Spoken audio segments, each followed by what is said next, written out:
Je, unaweza kufikiria kuamka kila asubuhi ukihisi kana kwamba una mpira wa pamba umekwama kwenye koo lako ambao huwezi kuumeza wala kuutema? Inakatisha tamaa sana.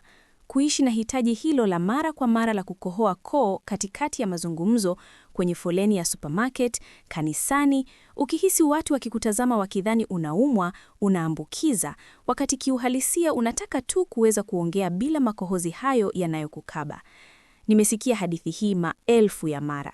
Wagonjwa wanaofika ofisini kwangu wakisema, "Daktari, kohozi hili haliondoki. Nimejaribu dawa za maji, vidonge, tiba za bibi, hakuna kinachofanya kazi." Na kibaya zaidi, si dalili, ni kukata tamaa. Nisikilize vizuri. Nitakachokufichulia leo si habari ya kawaida unayopewa katika ushauri wa dakika 5. Ukweli ni kwamba kohozi la kudumu si ugonjwa wenyewe, ni dalili, ni alarm ambayo mwili wako unapiga kelele kukuambia kwamba kuna kitu cha ndani zaidi kinachoharibika. Na mpaka utakapotambua na kurekebisha sababu hiyo halisi, unaweza kutumia pensheni yako yote kwa dawa za maji na kohozi litaendelea kuwepo, likikuondolea sauti, faraja na amani. Kabla ya kuingia ndani zaidi kwenye suluhisho litakalo kuokolea maelfu katika gharama za matibabu za baadaye, nahitaji ufanye kitu kwa ajili ya afya yako sasa hivi. Jiunge, subscribe na chaneli na ubonyeze like, penda video hii. Kwa kufanya hivyo, unaiambia algorithm kwamba unajali tiba halisi inayotafuta chanzo na si kufunika dalili tu. Fanya sasa, kwa sababu nitakachokueleza kuhusu mfumo wako wa mmeng'enyo na upumuaji kinaweza kukuokoa na miaka ya matibabu yasiyo ya lazima. Umeshayafanya? Vizuri. Sasa zingatia, kwa sababu huu hapa ukweli ambao hakuna anayekuambia kuhusu kohozi. Pengine utashangaa nitakachokuambia. Makohozi si adui yako. Kwa kweli, ni mmoja wa washirika wako bora katika vita vya kila siku ambavyo mwili wako unapigana dhidi ya virusi, bakteria na uchafuzi. Mwili wako huzalisha kati ya lita 1 na 2 za makohozi kila siku. Ndiyo, umesoma vizuri. Lita 1 hadi 2. Dutu hiyo nzito hufunika njia zako za hewa kutoka puani hadi mapafuni, ikinasa kila kitu ambacho hakipaswi kuingia kwenye mfumo wako. Vumbi, viini, vizio, allergens, kila kitu kinanaswa katika ngao hiyo ya ulinzi ambayo baadaye huondolewa kimya kimya bila hata wewe kutambua. Tatizo si uzalishaji wa makohozi.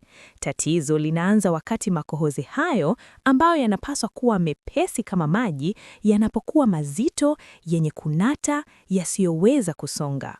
Ni kana kwamba mfumo wako wa ndani wa mifereji umeziba na sasa kila kitu kinajikusanya kooni mwako, kikikusababishia hisia hiyo ya kukabwa. Nimeona wagonjwa wa miaka 60, 70, 80 waliofika wakiwa wamekata tamaa kabisa, wakiwa wameshawishika kwamba ni jambo la umri. Uongo! Kohozi la kudumu si la kawaida katika umri wowote. Huna haja ya kuzoea kuishi bila raha. Na ukifuata ushauri nitakaokupa, si tu utarejesha ubora wa maisha yako, bali utaepuka kutumia pesa kwa dawa ambazo zinafunika tu tatizo. Tuzungumzie kuhusu Bibi Carmen, mgonjwa wa miaka 68. Alifika kwangu akilia kwa sababu alikuwa ameacha kwenda misa na kwaya. "Naona aibu daktari, nakohoa koo kila baada ya dakika 2 na kila mtu ananiangalia." Maisha yake ya kijamii yalikuwa yamekwisha. Sababu? Haikuwa maambukizi, haikuwa mzio, lilikuwa tumbo lake. Alikuwa akisumbuliwa na kiungulia cha kimya au silent reflux. Na hapa ndipo nataka ufungue macho yako vizuri, kwa sababu hii ndiyo sababu namba 1 ambayo karibu hakuna anayeishuku. Reflux ya laryngopharynx au kimya ni ya hila. Tofauti na reflux ya kawaida, huhisi kuungua kifua wala asidi. Asidi ya tumbo lako hupanda kwa njia ya gesi au ukungu hadi kooni mwako, kwenye nyuzi zako za sauti na koo la sauti, larynx. Hakuna maumivu, lakini kuna uharibifu. Koo lako likihisi kushambuliwa na asidi, hujilinda kwa kuzalisha makohozi zaidi. Ni utaratibu wa ulinzi. Kadiri asidi inavyokanda, ndivyo unavyozalisha makohozi zaidi kulinda tishu. Ni mzunguko mbaya. Utafiti wa kliniki maarufu ya Mayo uligundua kwamba hadi 60% ya watu wenye kohozi sugu wanasumbuliwa na reflux ya kimya bila kujua. Je, unaelewa ukubwa wa hili? Watu wengi wanatumia dawa za kikohozi wakati wanapaswa kurekebisha lishe yao na tabia zao za kulala. Wanatibu mapafu wakati tatizo liko tumboni. Nataka kusimama kidogo hapa. Je, unajihisi kutambuliwa na hili? Je, unakohoa koo zaidi asubuhi unapoamka au unahisi sauti yako inakuwa nzito bila sababu? Ikiwa ndivyo, nataka kukusoma. Andika neno asubuhi kwenye maoni ikiwa dalili zako zinakuwa mbaya zaidi unapoamka. Ni muhimu tutambue mifumo hii ili tuweze kuishambulia. Sasa, tuchambue kwa nini hili ni hatari sana kwa uchumi wako na afya yako ya muda mrefu. Ikiwa hutatibu reflux ya kimya, asidi inaweza kuharibu kabisa nyuzi zako za sauti na hata kuongeza hatari ya majeruhi makubwa zaidi kwenye umeo, esophagus. Tunazungumzia taratibu zenye gharama na zenye maumivu huko mbeleni. Lakini ukitumia nitakachokufundisha, suluhisho ni karibu bure. Sababu ya pili inayoharibu koo lako na kuwachanganya maelfu ya madaktari ni mtiririko wa nyuma ya pua sugu. Unapofikiria sinusitis, unafikiria maumivu makali ya kichwa, si ndio? Lakini kwa wazee, sinusitis sugu ni ya kimya. Sainasi zako zinazalisha makohozi ambayo kwa sababu ya uvimbe au mzio usiotibiwa yanakuwa mazito. Badala ya kutoka puani au kuyeyuka, yanadondoka polepole nyuma ya koo lako unapolala. Ni kana bomba lililofungwa vibaya linalodondoka usiku mchana. Unalala vizuri, lakini kwa masaa 8 makohozi hayo mazito yanajikusanya pale pale kooni mwako. Na hapa linakuja kosa kubwa linalofanywa na wengi, na nataka uweke hili akilini mwako. Usitumie antihistamines kwa hili bila kufikiri. Watu huenda duka la dawa, hununua dawa za mzio ambazo hukausha makohozi. Na nini kinatokea unapokausha kitu ambacho tayari ni kizito? Kinakuwa gundi, kinakuwa saruji. Bwana Raphael, mgonjwa wa miaka 73, alikuwa akitumia antihistamines kwa miezi 6. Kohozi lake lilizidi kuwa baya kiasi kwamba karibu alishindwa kupumua. Kwa kukausha makohozi, alifanya iwe vigumu kuyaondoa. Suluhisho halikuwa kukausha, ilikuwa kuyeyusha au fluidify. Ilikuwa kutia maji. Nilipomfundisha kufanya usafishaji wa pua kwa maji ya chumvi au saline solution, kitu kinachogharimu senti chache, maisha yake yalibadilika katika wiki 2. Aliacha kutumia pesa kwa vidonge visivyo na faida na akapumua tena vizuri. Unaona ninapotaka kufika? Tiba halisi si mara zote kuongeza kemikali zaidi mwilini mwako. Wakati mwingine ni kuelewa fizikia na kemia ya biolojia yako mwenyewe. Lakini kuna mkosaji wa tatu, ambaye labda unaye kwenye meza yako ya kitanda sasa hivi. Dawa. Ndiyo, vidonge hivyo mnavyomeza kwa uaminifu kwa ajili ya shinikizo la damu. Vizuizi vya ACE au ACE inhibitors kama enalapril au lisinopril vina athari ya kando inayojulikana sana. Huongeza dutu inayoitwa bradykinin. Hii husababisha kikohozi kikavu na uzalishaji wa kohozi la kuwasha. Si maambukizi, ni kidonge chako cha shinikizo. Bibi Luiza alikuwa akiteseka kwa miezi 8 akitumia dawa za kuua bakteria zilizoharibu mimea ya asili ya utumbo wake, intestinal flora, akidhani ana bakteria. Nilipopitia historia yake na kuona dawa ya shinikizo, tuliongea na daktari wake wa moyo ili kuibadilisha. Wiki 3 baadaye, kohozi lilitoweka. Rahisi hivyo. Tatizo lake halikuwa koo lake, ilikuwa athari ya kando ya dawa. Tahadhari, sisemi uache dawa zako, usifanye hivyo kamwe bila usimamizi. Ninachosema ni kwamba lazima uwe mgonjwa mwenye taarifa. Lazima uulize, lazima uchunguze ikiwa unachotumia kinaweza kuwa kinakusababishia kukohoa koo huko kusikoisha. Sasa kwa kuwa unaelewa sababu, tutazungumzia suluhisho la kweli, lile linalofanya kazi, lile lisilohitaji uweke nyumba yako rehani. Kwa reflux ya kimya, ufunguo ni nguvu ya mvutano na muda. Kwanza, inua upande wa kitanda chako kati ya sentimita 10 na 15. Usitumie mito ya ziada, hiyo inakunja tu shingo yako. Unahitaji kiwilichwa chochote kiwe kimeinama ili nguvu ya mvutano izuie asidi kupanda wakati umelala. Pili, na hili halijadiliwi, funga jiko masaa 3 kabla ya kulala. Tumbo lako linahitaji kuwa tumbo. Ukilala na tumbo limejaa, unakaribisha asidi kupanda kooni mwako na kuchoma tishu zako. Ni akili ya kawaida, lakini ni dawa yenye nguvu zaidi iliyopo. Na zaidi ya yote, ondoa vyakula vile vinavyolegeza mlango wa tumbo lako. Mnana, chokoleti, kahawa usiku. Najua ni ngumu kuacha kahawa usiku, lakini unapendelea nini? Kahawa au kuweza kupumua bila kuhisi mpira wa makohozi kooni? Kwa mtiririko wa nima ya pua, sahau kemikali zinazokausha. Suluhisho ni maji na chumvi. Usafishaji wa pua: maji yaliyochemshwa na kupooza, chumvi ya bahari na kiasi kidogo cha soda ya kuola. Soda ya kuola huvunja makohozi, huyayayusha. Ni sayansi basiki. Kufanya hivi mara 2 kwa siku ni bora zaidi kuliko dawa yoyote ya bei gharimu unayoiona televisheni. Na hapa tunafika penekuki muhimu au siri ambayo makampuni ya dawa huupuuza kwa sababu hawawezi kuimiliki. Maji. Utiashaji wa nguvu. Mwili wako unahitaji kiasi cha lita 2 za maji ili kuweka makohozi yakiwa mepesi. Usipokunywa maji, makohozi yako yatakuwa kama gundi. Maji ni dawa bora ya kuyeyusha makohozi duniani. Ni ya bei chache, ni inapatikana na inafanya kazi. Kabla kuendelea na makosa mabaya unayofanya na yazozindisha hali yako, nataka nikuulize swali zito. Je, unatumia dawa yoyote kwa ajili ya shinikizo au maumivu ya viungo? Wengi hawajui kwamba dawa za kuzuia uvimbe, anti-inflammatories kama ibuprofen, pia huongeza reflux. Andika neno dawa kwenye maoni ikiwa unatumia vidonge kila siku. Nataka kujua wangapi kati yenu wako katika hali hii ili niweze kuwapa ushauri maalum zaidi baadaye. Sasa, tuzungumzie makosa. Kwa sababu nimeona watu wakifanya mambo ambayo kwa nia njema yanaharibu koo lao. Kosa la kwanza baya ni kukohoa koo.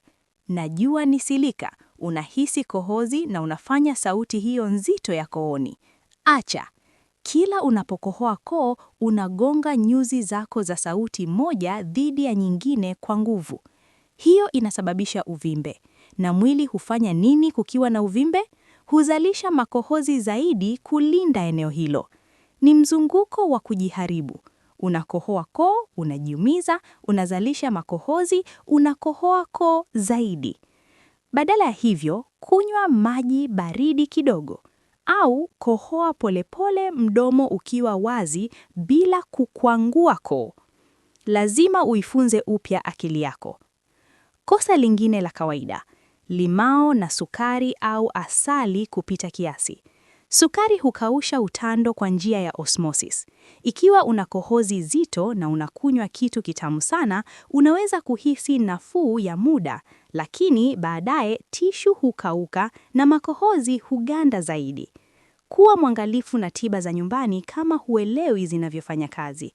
Na tafadhali, kuwa na subira. Tishu huchukua muda kupona. Ikiwa umekuwa na reflux ya kimya kwa miaka, koo lako halitapona kwa siku 2. Zipe itifaki hizi angalau wiki 3. Msimamo ndio ufunguo wa mafanikio na kuokoa pesa. Fikiria hili kama uwekezaji. Wiki 3 za nidhamu zitakupa miaka ya utulivu. Lakini kuna wakati ambapo dawa za asili zina kikomo, na kama daktari anayewajibika, lazima nikuambie lini ukimbilie hospitali. Ikiwa kohozi lako lina harufu mbaya, harufu ya uvundo, hiyo ni maambukizi ya bakteria. Ukiona damu, hata kama ni nyuzi nyekundu, usiipuuze ukidhani ni kwa sababu ya kukohoa koo. Tafuta ushauri. Ukipungua uzito bila kukusudia, hiyo ni ishara kubwa ya hatari. Tunazungumzia maisha yako, kuhusu uwezo wako wa kufurahia miaka ya dhahabu. Fikiria kuweza kuimba, kuongea, kucheka bila hofu ya kukabwa. Inawezekana. Bibi Carmen alifanikiwa, Bwana Raphael alifanikiwa. Wewe pia unaweza. Ujuzi bila vitendo ni burudani tu. Sitaki video hii iwe kitu ulichoona mtandaoni tu. Nataka iwe mwanzo wa kupona kwako. Inua kitanda chako leo, kunywa maji yako leo, kagua dawa zako leo. Mwili wako ni hekalu, na wakati mwingine unahitaji tuache kuushambulia ili uanze kupona. Lakini subiri, kwa sababu hii inazidi kuwa ya kuvutia na hatari zaidi ikiwa hautazingatia. Nilikwambia kuhusu dawa za shinikizo, lakini kuna kundi lingine la dawa ambalo labda unalo kwenye kabati lako la dawa sasa hivi, na ni wahujumu wa kimya wa kweli, dawa za kuzuia uvimbe. Ibuprofen na Proxen, zile unamezea kwa maumivu ya goti au mgongo. Je, ulijua kwamba dawa hizi hupunguza prostaglandins ambazo zinahusika na kulinda ukuta wa tumbo lako? Kwa kufanya hivyo, huongeza reflux ya gastroesophageal. Na kama tulivyojifunza tayari, reflux zaidi ina maana kohozi zaidi. Ni mzunguko mbaya ambao hakuna anayekuonya. Unakunywa kitu kwa maumivu ya viungo na unaishia na kikohozi sugu cha hakikuruhusu. Hata dawa za osteoporosis au kisukari zinaweza kuwa na athari za kando zinazochangia ukauvu au muwasho wa koo. Bidi Luisa, mgonjwa wangu mwingine wa miaka 65, alifika akiwa amekata tamaa. Alikuwa amejaribu kila kitu, asali, tangawizi, kujifukiza, hakuna kilichotenda. Nilipokagua orodha yake ya dawa, niligundua kwamba alikuwa anatumia kizuizi cha ACE kwa shinikizo la kubwa. Nilimwomba aongee na daktari wake wa moyo kuhusu kubadilisha na kutumia badala moja usio na athari hiyo maalum. Matokeo? Wiki 3 baadaye kohozi litotea. Tatizo halikuwa kooni mwake, lilikuwa kwenye duka la dawa. Tahadhari, hii ni muhimu uelewe. Sipendekezi uache dawa zako. Usifanye hivyo bila usimamizi wa daktari. Hilo lingekuwa kutowajibika. Ninachokuambia ni kwamba unahitaji kuhoji. Unahitaji kuongea na daktari wako na kuuliza, daktari, inawezekana kidonge hiki ndicho kinachosababisha kohozi langu? Mara nyingi, marekebisho rahisi katika dozi au aina ya dawa yanaweza kutatua tatizo ambalo limekutesa kwa miezi. Sasa, twende kwenye suluhisho la vitendo. Tayari tumezungumzia kuinua kitanda na lishe, lakini kuna nguzo ya msingi ambayo watu wengi huipuuza kabisa. Utiatishaji maji wa kimkakati. Mwili wako unahitaji angalau lita 2 za maji kwa siku ili kuweka makohozi yakiwa mepesi. Fikiria hivi, unapokuwa umepungukiwa na maji, mwili wako hujaribu kuhifadhi maji. Na hufanya nini? Hufyonya maji kutoka kwenye makohozi yakiyaacha mazito, yaliyokolea, yanayonata kama pipi iliyoyeyuka. Makohozi hayo hayawezi kusonga hata ukikohoa kiasi gani.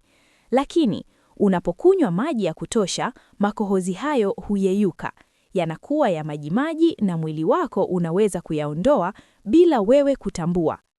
Anza siku yako na glasi 2 kubwa za maji ya vuguvugu kabla ya kula chochote. Si baridi, vuguvugu. Hii inasaidia kulegeza tishu na kusogeza majimaji yaliyojikusanya usiku kucha. Kunywa kidogo kidogo kila wakati mchana kutwa. Chai zisizo na kafein pia zinahesabiwa, lakini maji safi ndiyo dawa ya kuyeyusha makohozi yenye nguvu zaidi iliyopo. Na ni bure kabisa. Unajua nini kingine kinasaidia sana? Kuongeza unyevu hewani. Ikiwa unaishi katika hali ya kavu au unatumia hita au kiyoyozi, hewa unayovuta inakausha njia zako za hewa kila sekunde. Humidifier ya mvuke baridi chumbani kwako inaweza leta tofauti kubwa. Lakini, na hili ni lakini kubwa, hapa kuna maelezo muhimu ambayo wengi huipuuza na yanayoweza kukufanya uugwe zaidi. Usafi wa kifaa hicho. Lazima usafishe humidifier kila siku 3 kwa siki nyeupe. Usipofanya hivyo, tanki hilo la maji linakuwa mahali pa kuzaliana bakteria na ukungu. Na unapoliwasha, unatawanya vimelea hivyo moja kwa moja kwenye hewa unayovuta. Humidifier chafu inaweza kusababisha maambukizi makali ya upumuaji. Kwa hivyo, kama utaitumia, jitoe kuisafisha. Nataka kusimama kidogo hapa kwa sababu hii ni muhimu. Wangapi kati yenu mna humidifier nyumbani au mnahisi hewa chumbani mwenu ni kavu sana? Wakati mwingine, suluhisho liko kwenye mazingira. Andika neno maji kwenye maoni ikiwa unatambua kuwa unaweza kuwa umepungukiwa na maji au ikiwa mazingira nyumbani kwako ni makavu sana. Nataka kuona ni watu wangapi wako tayari kufanya mabadiliko haya madogo leo hii. Tuendelee na makosa yanayozidisha hali yako. Kwa sababu wakati mwingine, tukijaribu kujiponya, tunajiumiza zaidi. Kosa namba 1 na gumu zaidi kurekebisha ni kukohoa koo kila wakati. Najua inakatisha tamaa. Unahisi ule mpira pale na silika yako ni kusafisha koo kwa nguvu. Lakini kila unapofanya sauti hiyo ya kukwangua, unasugua nyuzi zako za sauti moja dhidi ya nyingine kwa nguvu. Hii inasababisha muwasho wa kiwewa. Mwili wako ili kulinda eneo hilo lililowashwa, hufanya nini? Huzalisha makohozi zaidi. Ni kama kujikuna mahali palipoumwa na mbu hadi kutoa damu. Inakupa nafuu sekunde moja, lakini kidonda kinakuwa kikubwa zaidi. Badala ya kukohoa koo, jaribu mbinu hii. Kunywa maji baridi kidogo. Ikiwa huna maji, jaribu kumeza mate kwa nguvu au kukohoa polepole, mdomo ukiwa nusu wazi, bila kulazimisha koo. Lazima uifunze upya akili yako kuvunja mzunguko wa muwasho, kukohoa koo, muwasho. Kosa la pili baya ni kunywa dawa ya kikohozi bila kunywa maji. Guaifenesin, ambayo ni kiungo amili cha dawa nyingi za bei gharibu unazoziona kwenye runinga, inafanya kazi kwa kuvuta maji kwenye makohozi ili kuyayeyusha. Lakini, ikiwa hunywi maji, dawa haina mahali pa kupata maji. Ni kama kupika supu bila maji na tambi tu. Haifanyi kazi. Unatupa pesa zako jalani. Ukitumia dawa ya kikohozi, lazima uisindikize na glasi iliyojaa maji, lazima. Kosa la 3 linahusiana na lishe, bidhaa za maziwa. Kisayansi, maziwa hayazalishi makohozi zaidi. Hiyo ni hadithi. Lakini kaseini, protini ya maziwa na mafuta vinaweza kufanya makohozi ulionayo tayari kuhisiwa mazito na yenye kunata zaidi kooni. Ni swala la hisia, si wingi. Ukigundua kuwa baada ya kunywa glasi ya maziwa au kula jibini kohozi lako linahisiwa kuwa baya zaidi, fanya jaribio. Ondoa bidhaa za maziwa kwa wiki 2. Wiki 2 tu, na angalia kama kuna uboreshaji. Mara nyingi jibu liko kwenye kile tunachokula. Na kosa la 4, labda hatari zaidi kuliko yote, ni tiba za nyumbani zilizotumika vibaya. Kwa mfano, kusukutua kwa limau tupu au kutumia sukari na limau. Asidi ya limau ni kali na sukari, Sukari hukausha utando wa koo lako kwa mchakato unaoitwa osmosis. Kwa kukausha eneo hilo, makohozi yanakuwa mazito zaidi. Ni kinyume kabisa na unachohitaji. Ikiwa utatumia tiba za asili, tumia zile zinazotia maji na kulainisha, si zile zinazokausha na kuwasha. Kabla ya kuendelea, ikiwa habari hii inakufaa na unataka kuunga mkono aina hii ya maudhui yanayotafuta ukweli wa kimatibabu na si kukuuzia vidonge tu, kumbuka kujiunga, subscribe na chaneli. Ni bofyo moja kwako, lakini kwetu inamaanisha kuweza kuendelea kutafiti na kukuletea suluhisho hizi. Na kama tayari umejiunga, shiriki hii na mtu anayehitaji. Pamoja tuna nguvu zaidi. Sasa, tuzungumzie jambo zito sana. Lini unapaswa kuwa na wasiwasi kweli? Lini kohozi hilo linaacha kuwa usumbufu na kuwa ishara ya hatari ya kitu kibaya? Sitaki kukutisha, nataka kukupa taarifa, kwa sababu hofu inapooza, lakini maarifa yanaokoa maisha. Ikiwa kohozi lako lina harufu mbaya, harufu ya uvundo na inayoenea ambayo si ya kawaida, hii si reflux wala mzio. Hii mara nyingi inaashiria maambukizi makali ya bakteria, labda jipu au bronchiectasis, ambayo inahitaji antibiotics maalum haraka. Haitapona kwa chai ya tangawizi. Ukiona damu kwenye kohozi lako, kuwa makini sana. Wakati mwingine ukikohoa koo kwa nguvu sana, unaweza kupasua mshipa mdogo wa damu na kuona uzi mwekundu. Hilo linaweza kutokea. Lakini ikiwa damu ni ya mara kwa mara, ikiwa ni nyeusi, au ikiwa kuna magombo, lazima umuone daktari mara moja. Bibi Beatrice, mgonjwa wa miaka 71, alipuuza kohozi lake lenye damu kwa miezi 2 akidhani ni muwasho. Alipokuja kuniona hatimaye, tuligundua jeraha kwenye larynx yake iliyohitaji matibabu ya saratani ya dharura. Kwa bahati nzuri tuliwahi, lakini kama angesubiri mwezi mmoja zaidi, hadithi ingekuwa tofauti sana. Damu kwenye makohozi haipaswi kupuuzwa kamwe. Ishara nyingine ya hatari ni homa. Ikiwa una kohozi na ghafla joto lako linapanda hadi digrii 38 au zaidi na baridi, hiyo ni maambukizi yanayoendelea. Pneumonia, mkamba mkali, acute bronchitis, mwili wako unapigana na unahitaji msaada wa kimatibabu. Na hatimaye kupungua uzito bila sababu. Ikiwa unakula kawaida lakini nguo zako zinakupwaya na una kohozi hilo au kikohozi cha kudumu, hii ni ishara ya kimfumo kwamba kuna kitu kinachotumia eneji ya mwili wako. Usijichunguze kwenye Google, nenda kwa daktari. Omba X-ray, omba CT scan. Lakini turudi kwenye matumaini, kwa sababu wengi wenu, 90% ya mnayonisikiliza, hamna kitu kibaya. Mna reflux ya kimkimya, mna upungufu wa maji, mna tabia mbaya ambazo zinaweza rekebishwa leo hii. Bibi Beatrice niliyemzungumzia mwanzo alifuata itifaki neno kwa neno. Aliinuka kitanda chake, aliacha kula chakula cha jioni usiku maraja, alianza kunywa lita zake 2, alifanya usafishaji wa pua lake. Mnajua kilichotokea? Aliniandikia ujumbe ninaouhifadhi kwa upendo mwingi. Daktari, nilirudi misa, niliimba kwaya. Kwa mara ya kwanza kwa zaidi ya mwaka mmoja niliweza kuongea na wajukuu zangu kwa simu bila kulazimika kukata ili kukohoa. Imenirudishia maisha yangu. Mnaona? Haikuwa kidonge cha kichawi cha dola 100. Ilikuwa nidhamu, ilikuwa maarifa, ilikuwa kuelewa jinsi mwili wake unavyofanya kazi badala ya kupambana nao. Suluhisho la mtiririko wa mwenyapua kwa mfano ni rahisi kwa kushangaza, lakini inahitaji msimamo. Usafishaji wa pua. Usiogope kuufanya. Andaa mchanganyiko wa mililita 250 ya maji yaliyochemshwa awali na kupozwa, kijiko kidogo cha chumvi ya bahari na kiasi kidogo cha soda ya kuoka. Soda ya kuoka ni muhimu kwa sababu inasaidia kuyayusha makohozi mazito. Tumia sindano kubwa au chupa iliyoundwa kwa ajili hii. Ina juu ya sinki, pumua kwa mdomo na acha maji yaingie upande mmoja na kutokea upande mwingine.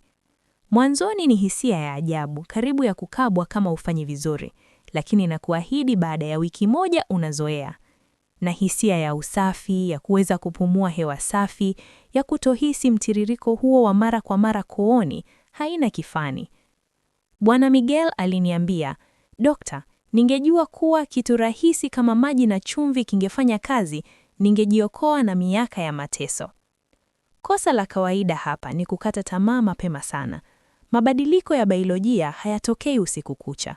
Koo lako limekuwa likiwashwa kwa miezi, labda miaka. Linahitaji muda kurekebisha mtando. Linahitaji muda kupunguza uvimbe. Ukitumia itifaki hizi kwa usahihi, unahitaji kuzipa angalau wiki 2 au 3 kabla ya kutathmini matokeo. Wengi huacha siku ya 3 kwa sababu wako vile vile. Usifanye kosa hilo. Uvumilivu ndio unaotenganisha watu wanaopona na wale wanaoendelea kuugua. Je, umekuwa ukifanya kosa lolote kati ya haya? Je, umekata tamaa? Nataka uwe mkweli kwako mwenyewe.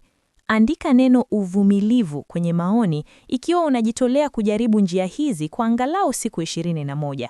Nataka kuona ahadi hiyo ya hadharani kwa sababu unapoandika kuna uwezekano mkubwa utaitimiza.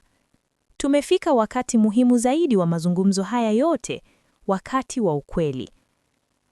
Kwa sababu habari yote niliyokushirikisha katika dakika zilizopita, sayansi yote kuhusu reflux ya kimya, utiatishaji maji na dawa, haimaanishi chochote kabisa ikiwa hutafanya uamuzi sasa hivi. Maarifa bila vitendo ni burudani ya kiakili tu ambayo utaisahau siku ya kesho utakapohisi tena kohozi hilo kooni. Lakini ukiamua kuchukua hatua, ukiamua kuacha kuwa mhanga wa dalili zako na kuwa mhusika mkuu wa afya yako, basi kila kitu kinabadilika. Nataka uvute picha ya siku 21 zijazo, si kama adhabu, bali kama njia ya kuelekea uheri wako. Ukitumia itifaki niliyokufundisha leo, hili ndilo litakalotokea, karibu kama saa ya Uswisi. Katika wiki ya kwanza, utagundua kuwa hitaji la kukohoa koo linapungua. Halitatoweka kabisa kwa sababu mwili wako unaponya miaka ya mwasho, lakini utatambua kuwa si kila dakika. Utaweza kutazama filamu au kusali rozari bila usumbufu wa mara kwa mara. Kufikia wiki ya pili, ikiwa umedumisha unywaji wa maji na kitanda kilichoinuliwa, kohozi litakuwa limepungua sana. Utahisi koo wazi zaidi, si zito sana. Na kufikia wiki ya tatu, utakuwa umerejesha faraja uliodhani imepotea milele. Lakini hapa kuna hatari. Adui mkubwa si bakteria, wala asidi, wala buvi. Adui mkubwa ni kutokuwa na msimamo. Nimeona mamia ya wagonjwa wanaoanza kwa hamu kubwa sana. Wanainua kitanda, wanakunywa maji, wanafanya usafishaji, na siku ya 4 kwa kuwa wanajihisi vizuri kidogo, wanakula chokoleti kabla ya kulala, au wanaacha kunywa maji, na kohozi linarudi kwa kisasi. Na kisha wanasema, "Dokta, njia yako haifanyi kazi." Hapana, kilichoshindikana ni ahadi yako. Fikiria hili. Umetumia pesa ngapi kwa mwaka uliopita kwa dawa za kikohozi zilizoahidi miujiza na hazikutimiza? $50, 100, zaidi? Makampuni ya dawa yanafurahi kukuuzia suluhisho za muda zinazofunika dalili, lakini zinadumisha ugonjwa, kwa sababu mgonjwa aliyepona ni mteja aliyepotea. Mimi sikuuzi chochote. Nakupa strategia ili uache kununua usichohitaji. Ninachokipendekeza ni uwekezaji wa pesa sifuri, lakini ni wa nia kubwa. Ni kubadilisha kidonge cha kimaji na tabia halisi. Tufanye mapitio ya mwisho ya siku yako mpya ili kusiwe na mashaka yoyote. Nataka kesho utakapofungua macho ufanye yanayofuatayo. Unapoamka, usikimbie mashine ya kahawa. Kunywa glasi 2 za maji ya vuguvugu. Tia maji utando huo uliokauka usiku. Chooni, fanya usafishaji wako wa pua kwa maji ya chumvi kama una mtiririko wa nyuma ya pua. Safisha kichujio cha mwili wako. Mchana kutwa, weka chupa yako ya maji karibu. Ikiwa unatumia dawa za shinikizo, ongea na daktari wako wiki hii, usiache kwa baadaye. Usiku, kula chakula cha jioni mapema. Lipe tumbo lako masaa hayo 3 ya kupumzika kabla ya kulala, na hakikisha kuwa upande wa kichwa cha kitanda chako bado umenunuliwa. Ni rahisi, inachosha, lakini inafanya kazi. Tiba halisi huwa hivyo mara nyingi, inachosha na yenye msimamo, si ya kichawi na ya kulipuka. Sasa, acha niongee nawe moja kwa moja moyoni. Najua wakati mwingine tunapofikia umri fulani tunahisi kwamba juhudi haifai tena. Kwa nini wakati mimi ni mzee tayari, wengine wananiambia, hilo linavunja roho yangu. Mradi una uhai, una haki ya kuishi kwa heshima. Una haki ya kuimba bafuni, kucheka na wajukuu zako bila kukabwa, kuongea na marafiki zako bila aibu ya sauti hiyo nzito. Bibi Carmen alirejesha maisha yake ya kijamii akiwa na miaka 68. Bwana Rafael aliacha antihistaminizi akiwa na miaka 73. Hujachelewa kamwe kuambia mwili wako na kupenda na kuheshimu na nitakutunza. Ikiwa video hii imekupa matumaini ambapo hapo awali kulikuwa na kukata tamaa na kuomba fadhila ya kibinafsi, bonyeza like sasa hivi.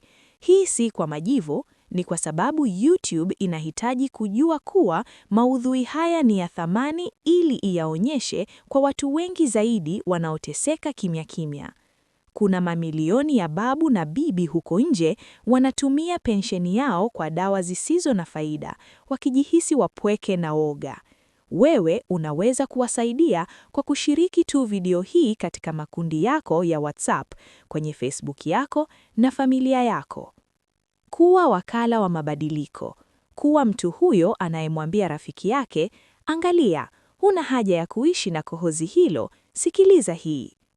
Zaidi ya hayo, ikiwa umedhamiria kweli na afya yako na unataka kuenda hatua moja zaidi, fikiria kujiunga, subscribe na chaneli na kuwasha kengele. Kila wiki ninashiriki itifaki za tiba asilia zilizoelezewa kisayansi lakini kwa maneno rahisi kwa matatizo halisi.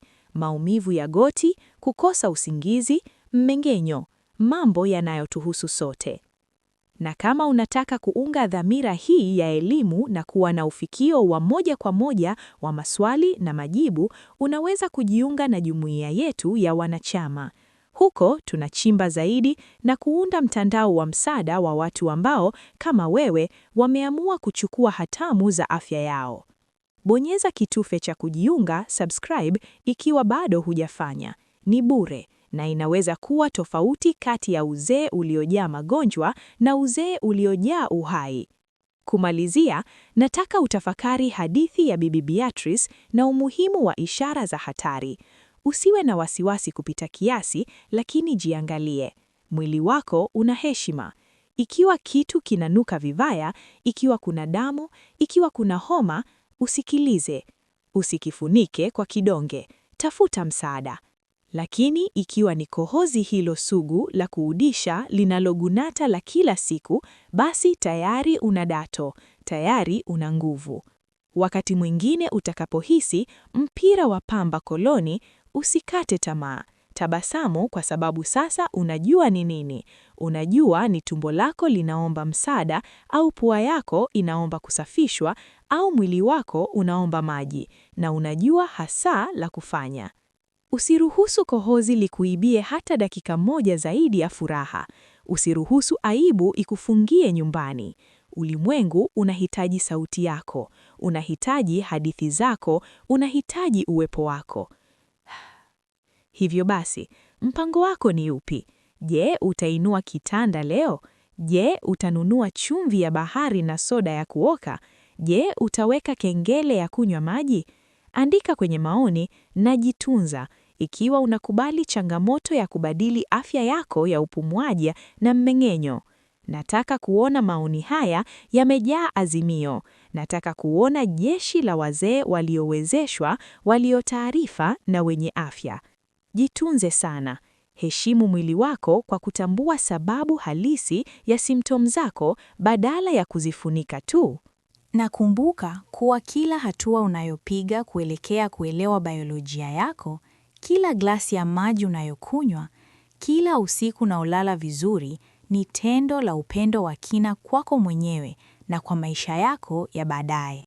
Tutaonana kwenye video inayofuata ambapo tutaendelea kuchunguza siri za afya kamili na maisha yasiyo na usumbufu usio wa lazima.